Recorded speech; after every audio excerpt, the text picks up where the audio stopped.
storm as it formed over the Atlantic Ocean. This continues to flourish and it continues to approach Newfoundland for your Thursday. A quiet start, but that quickly changes as we head into the late afternoon, early evening hours, specifically for the Avalon.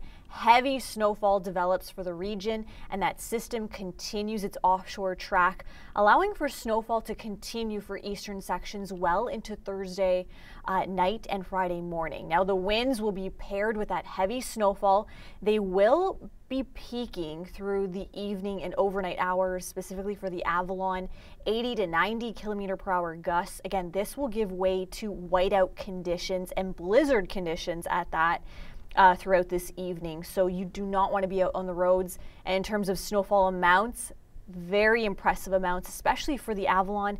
I wouldn't be surprised if we see some isolated 40 centimeter accumulations out towards St. John's, especially over the mountainous areas. Now, speaking of snow, we had some snowy scenes across parts of Ontario. This is out of northwestern Ontario, just southeast of Kenora. Beautiful wintry scenes. And this was associated with a clipper that actually went through.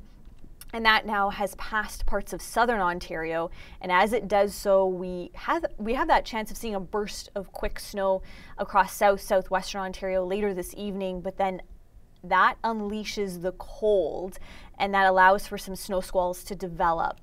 In terms of how much we are expecting to see, again, higher accumulations, 5 to 10 or more centimeters for the typical snowbelt areas. Throughout the GTA, a trace to a couple. We're still relatively mild, and those snow squalls aren't quite making their way into the city. North of the Ottawa region, 5 to 10 centimeters.